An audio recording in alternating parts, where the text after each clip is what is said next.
Hi, this is Pastor Marleen Griffith-Stull. I'm sharing with you our first session of our Bible study on the book of Exodus. And if you've never read through the book of Exodus, I encourage you to read through the whole book. Today, we're just going to cover chapters 1 and 2, but it is an exciting book and familiar stories that you will know, but hopefully you'll read them with a little bit more depth and a little bit better understanding after you listen to this. Exodus itself, it means exit or going out. So the Exodus is about this going out. It's the Israelites being slaves in Egypt, and they're going out. They're being able to leave Egypt and being freed from slavery. So that's the basic story of Exodus. It's divided into about 3 different parts.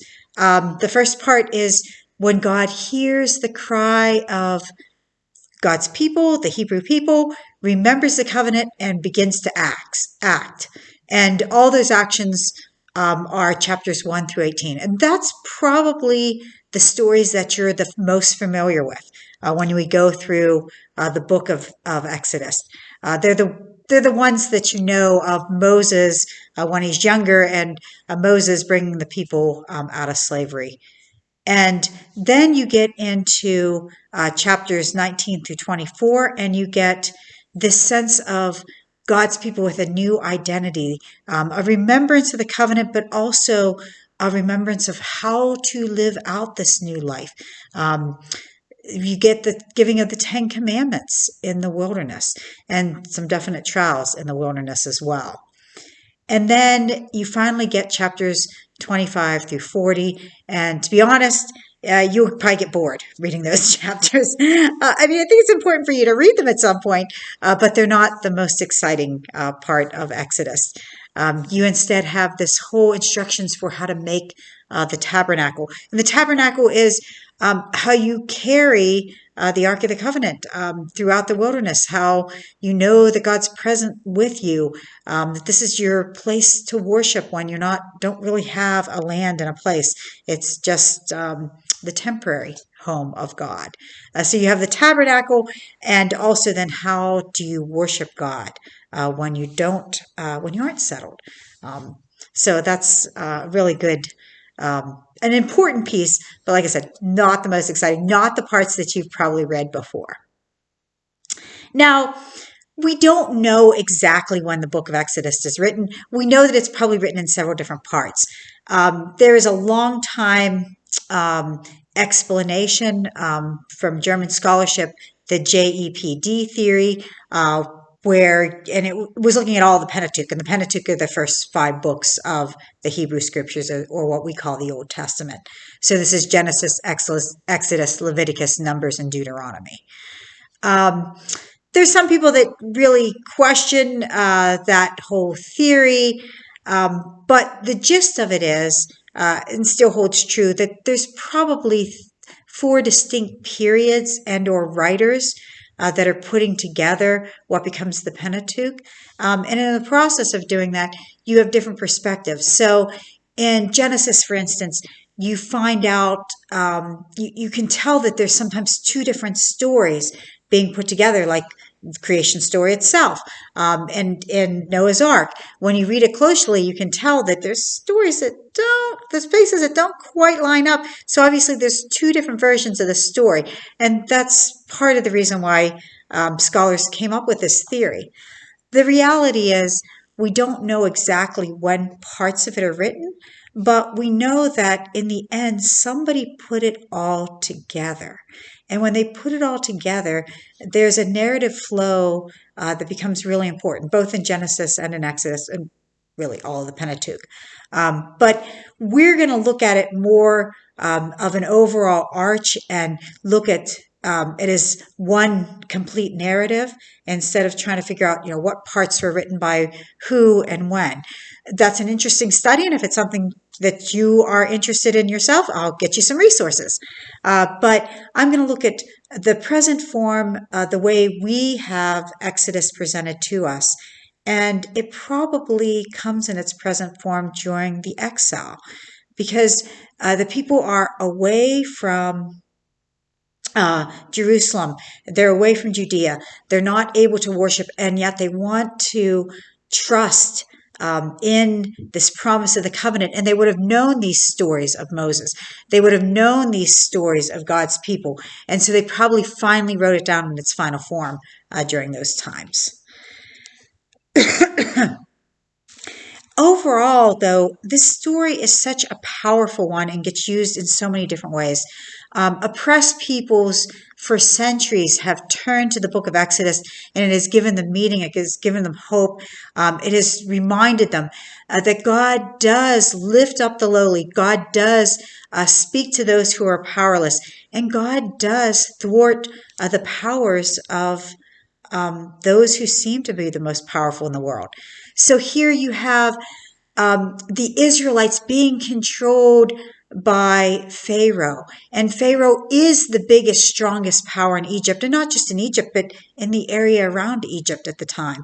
But Pharaoh has complete control. Pharaoh is understood to be the divine ruler in a sense.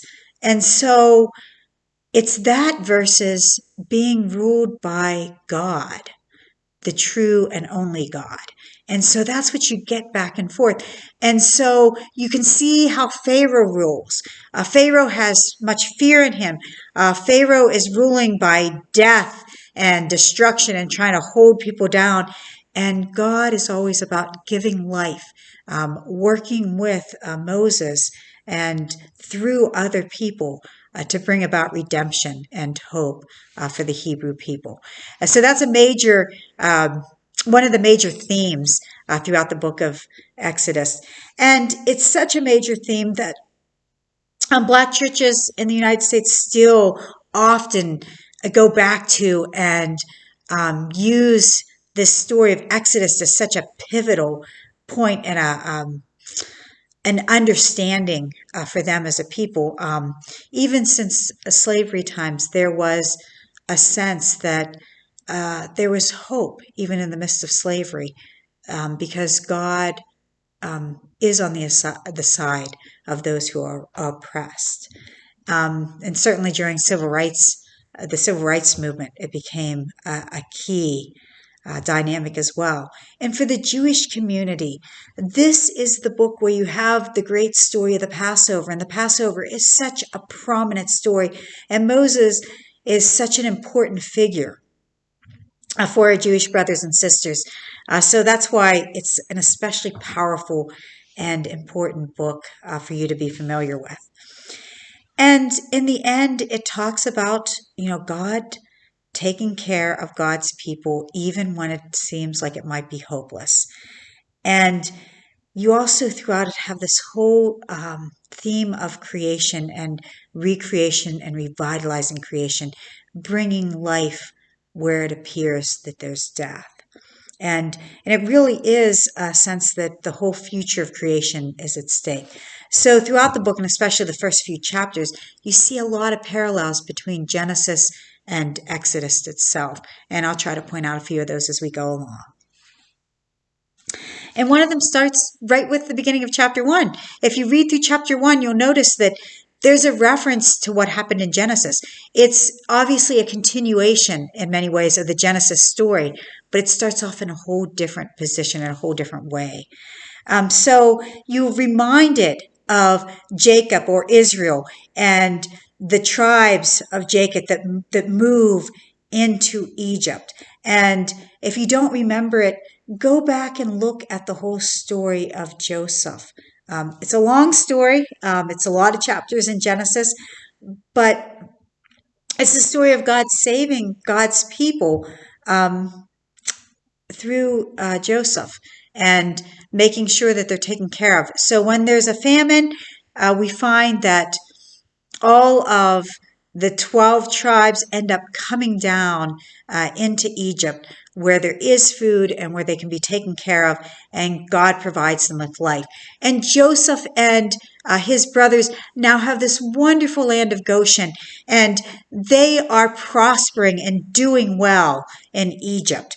Joseph does so well before this. He's second in command, according to Genesis.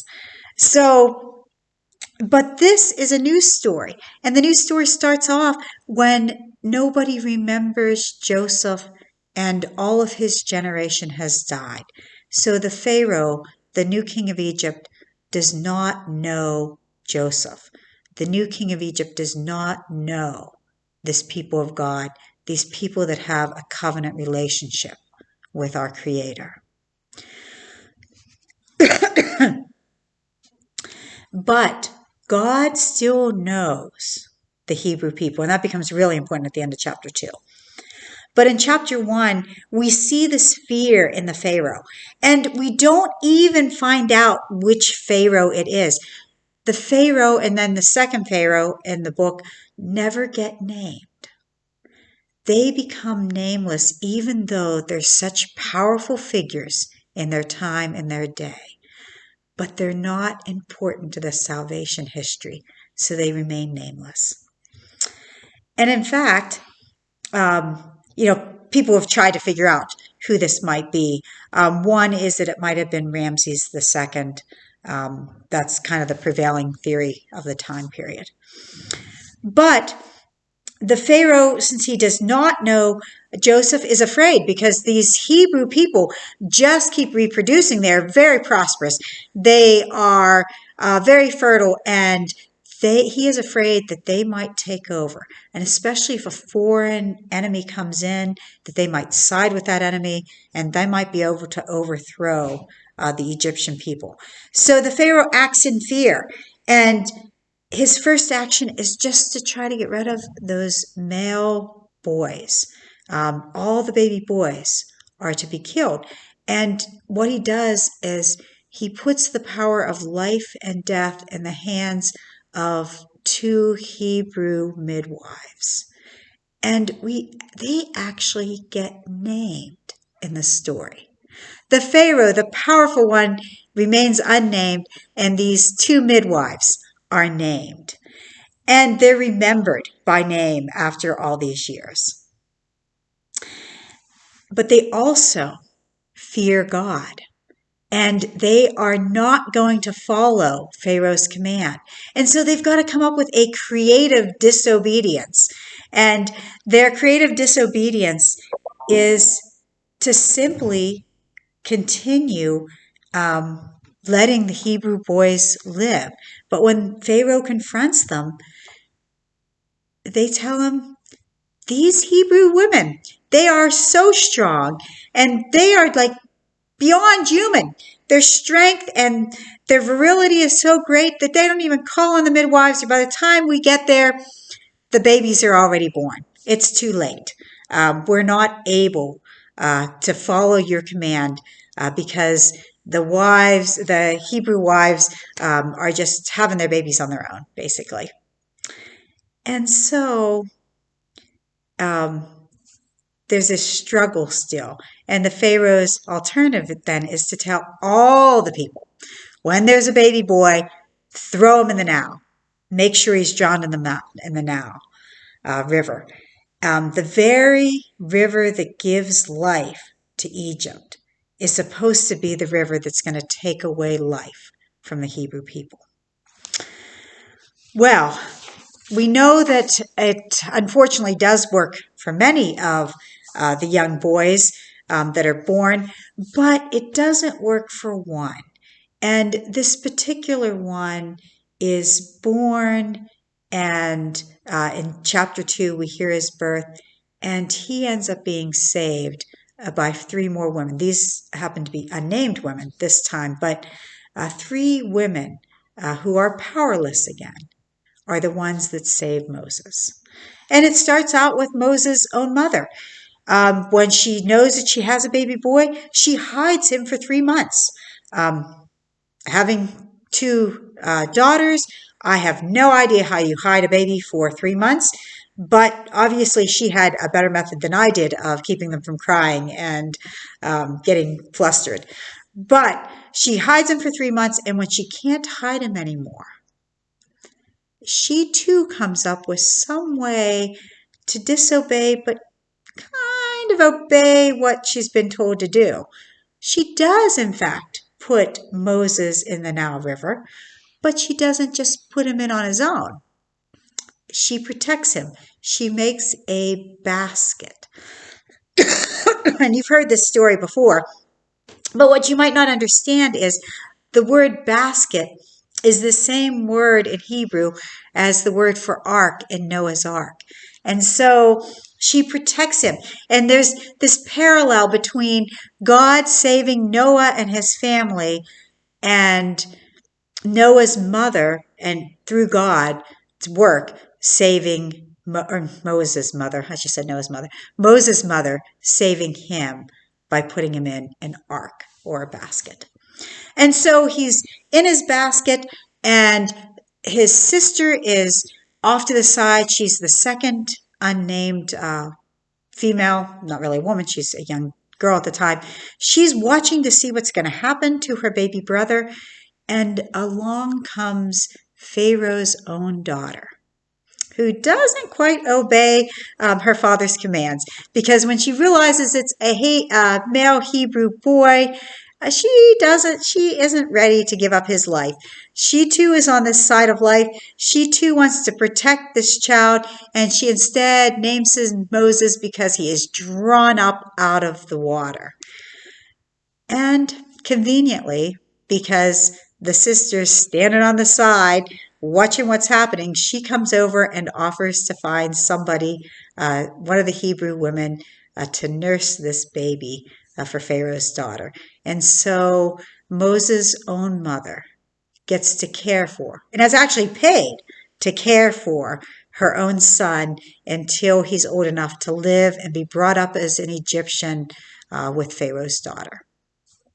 The whole story is full of so many ironies, and I hope you can pick up on some of those as we read through it. So here he is, raised as an Egyptian, but he knows his Hebrew roots, as we see later on in the book. And we don't know for sure the sister's name, but tradition has it that it is Miriam. And certainly we know that Moses has a sister named Miriam that we hear about after the crossing of the Red Sea in particular. So it may very well be Miriam, but that's not written in the second chapter of Exodus. But after this, we have the strange part that you may or may not be familiar with. Some people know this part of the story and some people don't. Often in Sunday school, we've learned sometimes about the women who were told, the midwives who were told to kill the baby boys. And we certainly know that Moses is protected and is drawn up out of the water by Pharaoh's daughter. But then when he gets older, when he's an adult, we don't always remember why it is that he flees from Egypt. But he does. He goes out to Midian.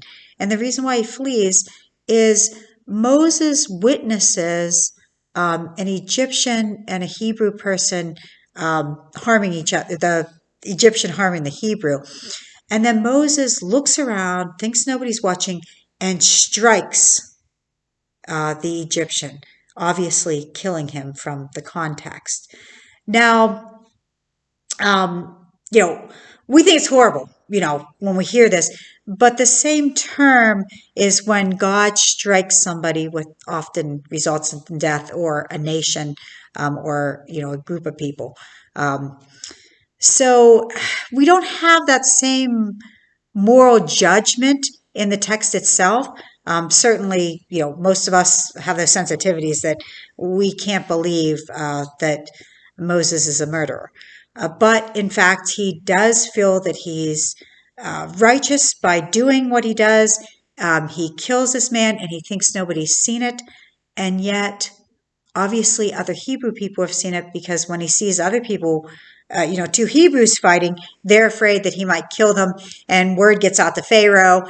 And now Moses knows he needs to flee for his own life, because he knows that Pharaoh's not going to put up with having heard that he killed an Egyptian. And so Moses goes off, and he goes off into Midian. And as he gets there, he meets this Midianites, the priest's daughters. All these daughters are there to draw water from a well, and there's some other people giving them a difficult time. Moses protects them from these other shepherds, and he also then draws out water for them and takes care of them. In a way, hearkening back to how God takes care of us, and especially with life-giving things such as water. And if you remember anything from the book of Genesis, you know that when people meet at a well, there's probably going to be a marriage. And so when this priest hears what Moses has done for his daughters and how he's taken care of them, he gives his daughter Zipporah to Moses as his wife, and they have a son. At the end of chapter 2, we find out that Moses dies, or that Pharaoh dies, not Moses. Wow. Sorry about that. That Pharaoh dies, but Moses isn't ready to go back yet. But we do also hear some important pieces about what God's doing, and this is the first time that we're hearing what God's doing in the story. God hears the cry of the people. God knows the suffering of the Hebrew people at this point. God remembers the covenant with Abraham, Isaac, and Jacob.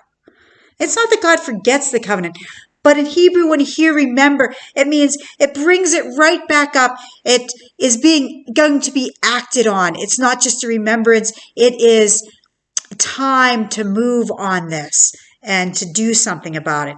And so then God sees or notices the Israelites. And we hear that God knew the Israelites. Pharaoh never knew them. But in fact, God does. And God knows us as well. And in the knowing, it creates that relationship that results in grace, and in this case, and in many of our lives, the ability to leave whatever enslaves us, whether it's sin or real oppression and bondage, to be able to be made whole and to be saved as God's people. And that ends us at the end of chapter 2, and I look forward to coming back to you in a week or two with the next few chapters. I hope that you enjoy reading this powerful story of God's deliverance of the Israelites.